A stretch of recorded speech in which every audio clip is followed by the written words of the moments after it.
Tervist! Kuidas hoiduda sellest, et sul ei tekiks väljakannatamatut puudust sellest, mida sa oskad ja armastad? Seda tuleb edasi teha, siis ka, kui on koolivaheaeg. Ma toon prillid ja sina pane end valmis arutlema teemal, kui ei taha, siis ei tohi, kohe tulevad prillid.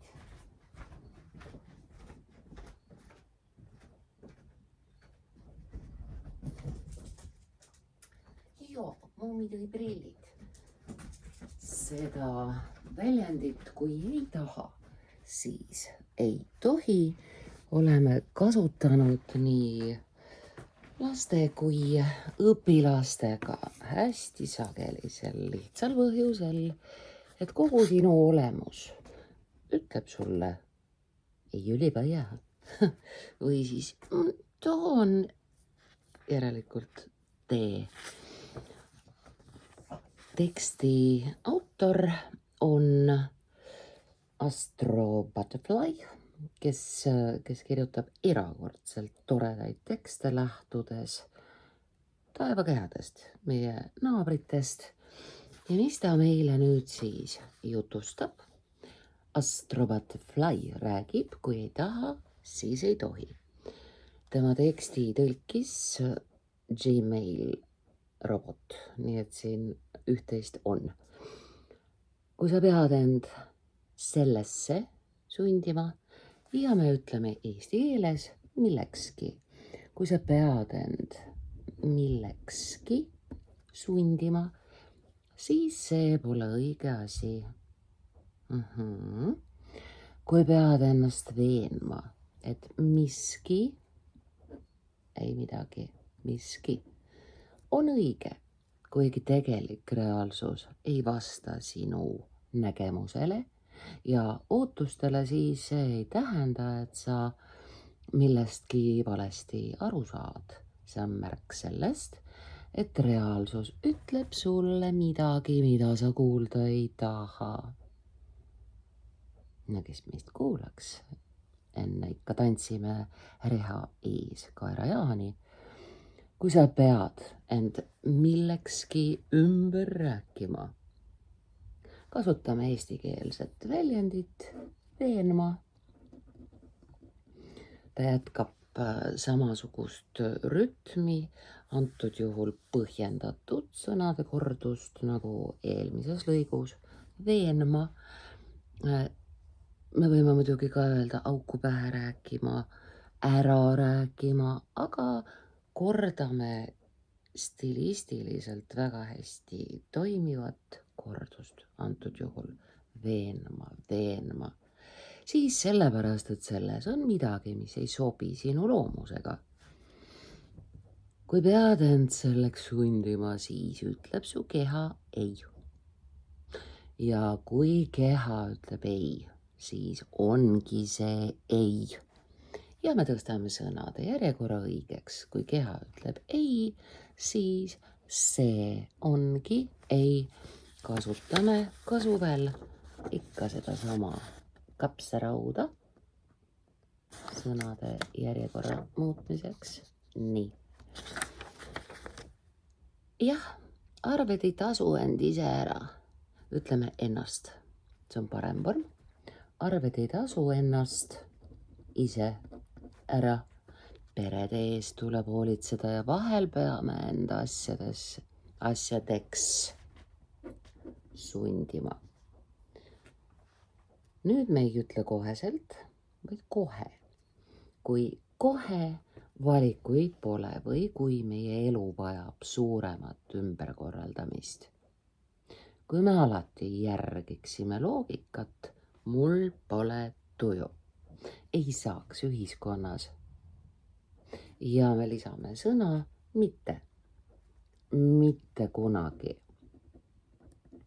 Istutame selle siia vahele. Mitte kunagi midagi tehtud. Ütleme veel kord mitte, saab veel parem. Mitte kunagi, mitte midagi, 2 mittet.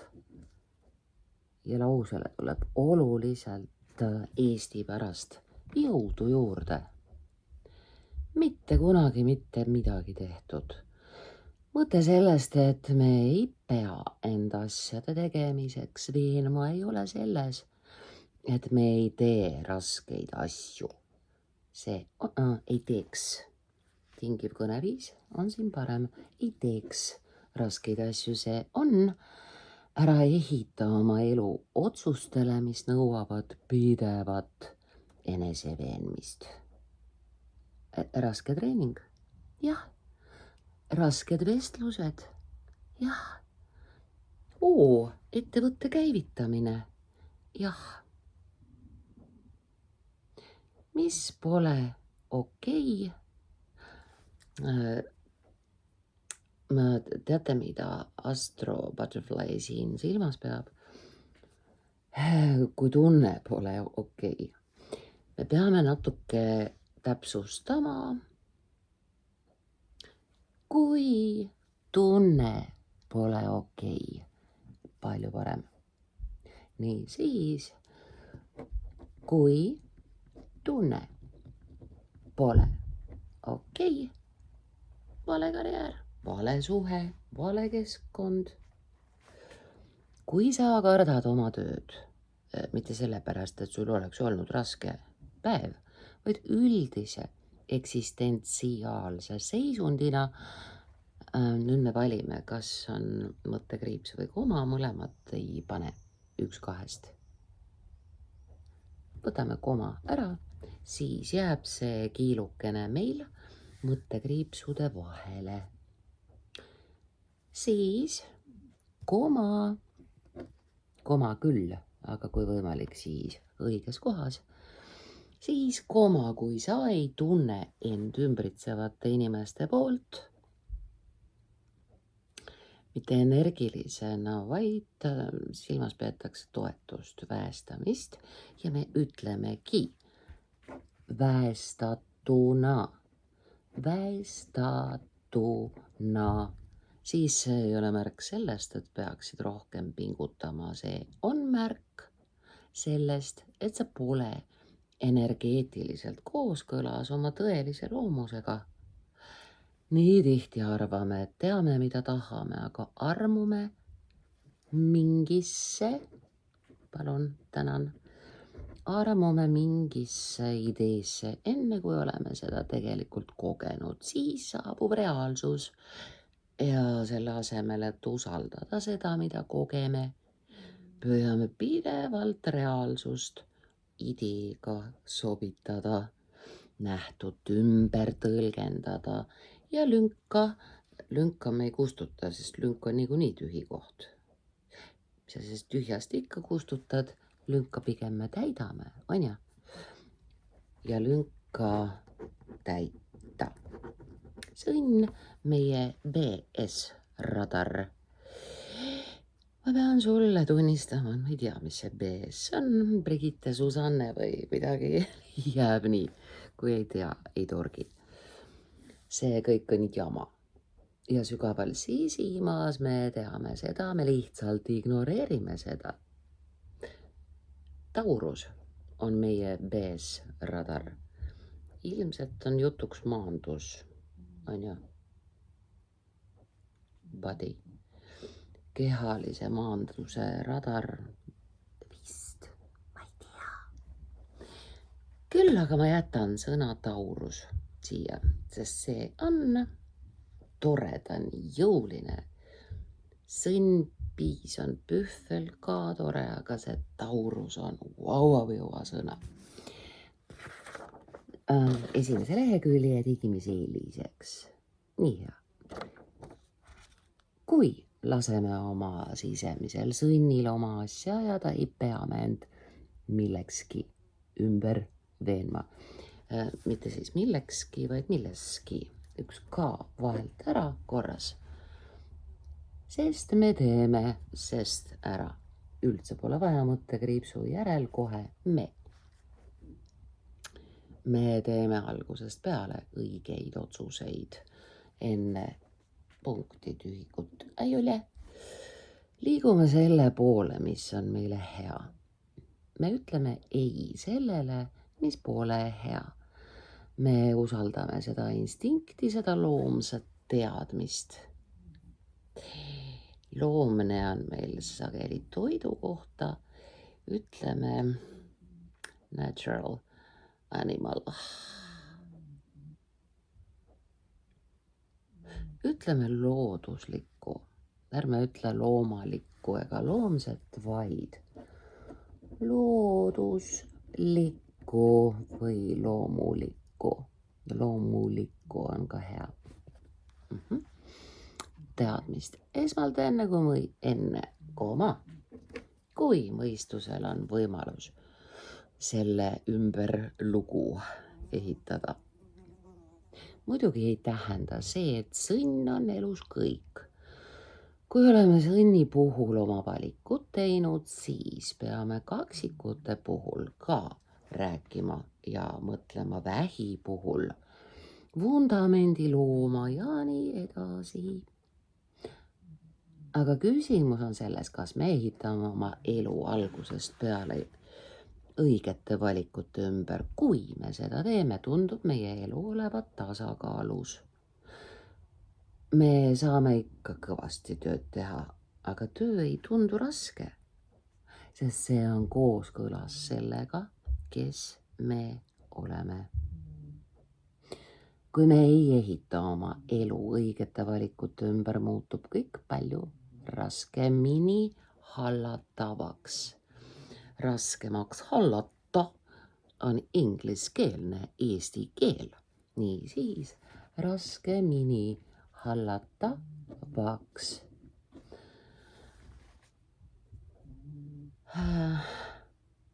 Mõned osad, some parts.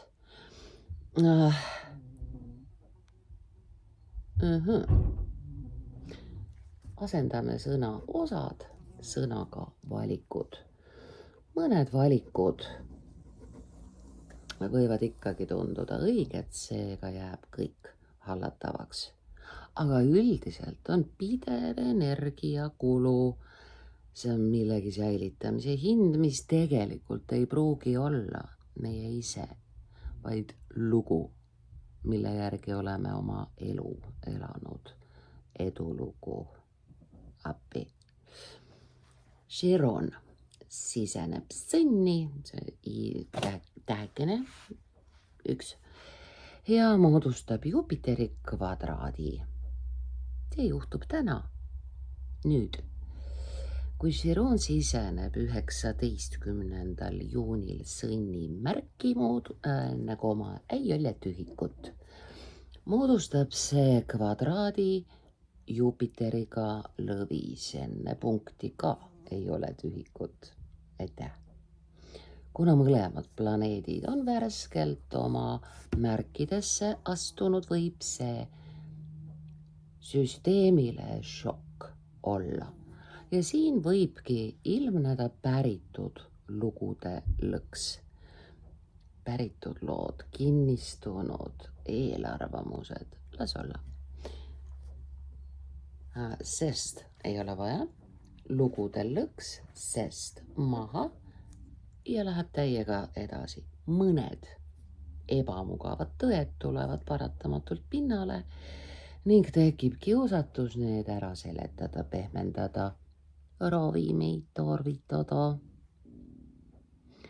Sõnaks iga väga veenab inimene ennast ära, eks ole. Kordagi proovinud, ma ei tea. Miks ma oma elu pärast nii halvasti tunnen? Lisame mõne sõna. Miks ma ennast oma elu pärast nii halvasti tunnen? Võib-olla lähen välja. Õige, shoppan viimane rahapoodi. Küll ma siis tunnen ennast hästi, kohe kergem olla. Teen sisseoste, broneerin seansi ja alustan uue teraapiaga. Vaata ringi selles sotsiaalmeedias, kus kõik, kes on tüdinenud, väsinud oma senisest ametist, on saanud coachideks, nõustajateks, terapeutideks. Kindlasti mõni ikka veel vaja. Natuke irooniline, sorry.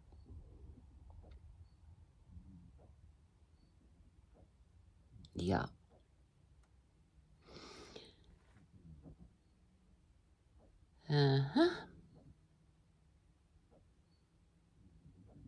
Ja ei ole vaja. Nii, siis alustan uue teraapiaga ilma jaata. Käsitlen ebamugavust kui midagi, mida saab hallata, mida saab parandada.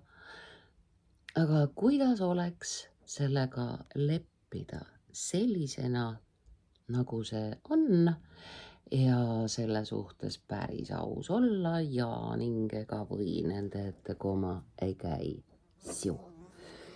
Jupiter on suurepärane jutustaja, kollektiivsed looduskumused, mille oleme pärinud selle kohta, milline peaks hea elu välja nägema, omandada haridus, luua karjäär, luua perekond, mis iganes stsenaarium ka poleks. Kuna me kasvame üles nende lugude sees, saavad neist meie vaike säte. Jah, see on nüüd IT-valdkonnast ja püüame kolledžis ka tõlkida IT-asja eesti keelde, siis ongi vaike säte. Las jääb, see on nii naljakalt lollakas, et ta on kohe armas. Vaike säte. Me langetame nende põhjal otsuseid. See on paberil unistuste töökoht. Ma peaksin sellele saarele reisima, sest kõik postitavad seda Instagrami.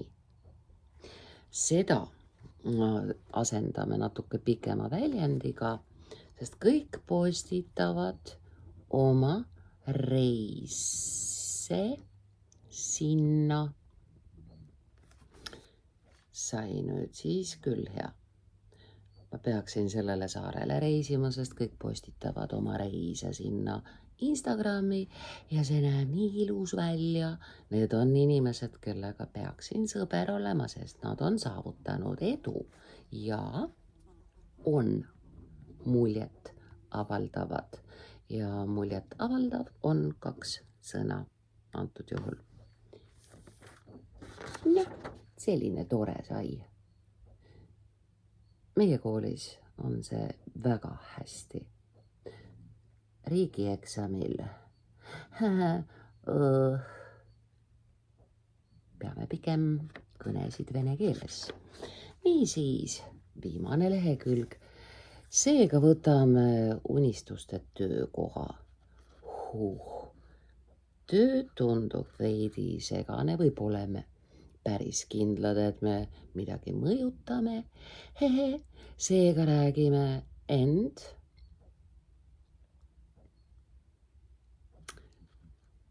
Me ütleme väljendiks nüüd.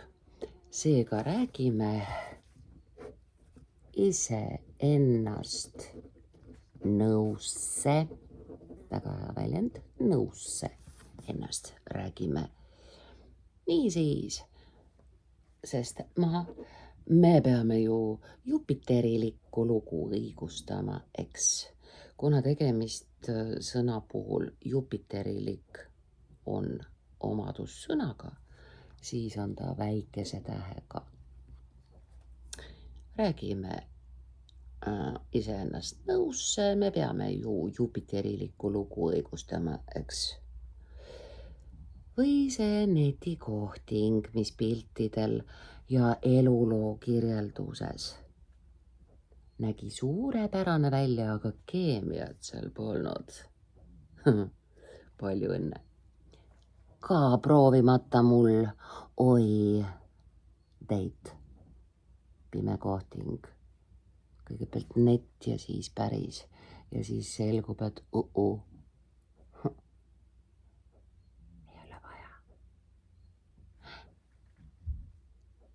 Sellegipoolest veename end sellele veel ühe võimaluse andma, sest paberil tundub kõik õige.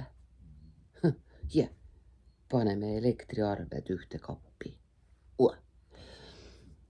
Sõnni puhul teadmine nii ei toimi. Sõnn on loomulik märk. Ta teab ainult selle kaudu, mida ta näeb, puudutab, nuusutab või millega otseselt kokku puutub. Tühikut ei ole. Sõnn ei tea, kas miski on hea või halb, kui tal pole sellega otsest kogemust ilma tühikuta. Sõnni teadmine on meie kõige arenenum, evolutsiooniliselt kõige arenenum jah-ei mehhanism. Ei ja tühikut ei ole. Kui me seda kehastame, kui ütleme jah ainult sellele, mis tundub siiralt õige, seda koma siia rea algusesse ka veel, no kuulge, ei ole vaja.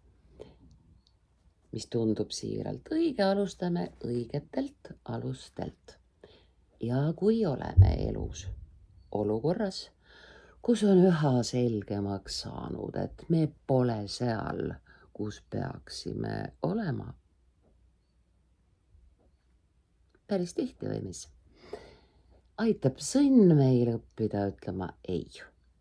Enam ei pea endale asju peale suruma, mis meile ei sobi. Siin on sõnade järjekorraga väike laperdus.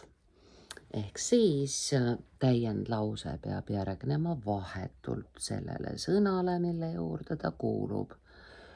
Niisiis, enam ei pea endale peale suruma asju. Nüüd on hästi, mis meile ei sobi. Astro Butterfly. Need robotiinod on selles mõttes ülipüüdlikud, et nad tõlgivad ka inimeste, ettevõtete, kaubamärkide nimed pahatihti ära. Naljakas. Astro Butterfly kursus Chiron sõnnis pärast jutumärke.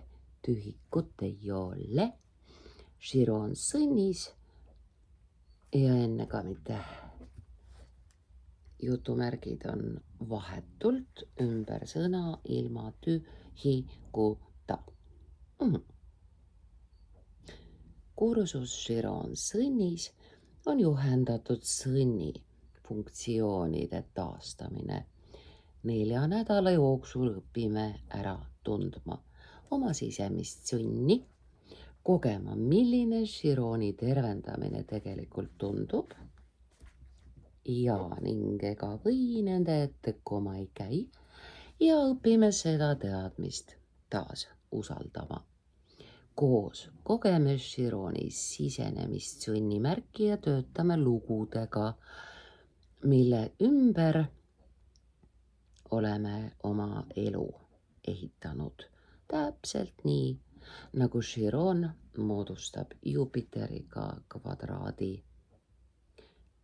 Kui see kõlab hea ideena, astrokas jõudis müügini. Kui see kõlab hea ideena, siis ära ennast sellega. Tõmbame selle sõna maha. Siis ära ennast veena. Ongi hea idee, on ja?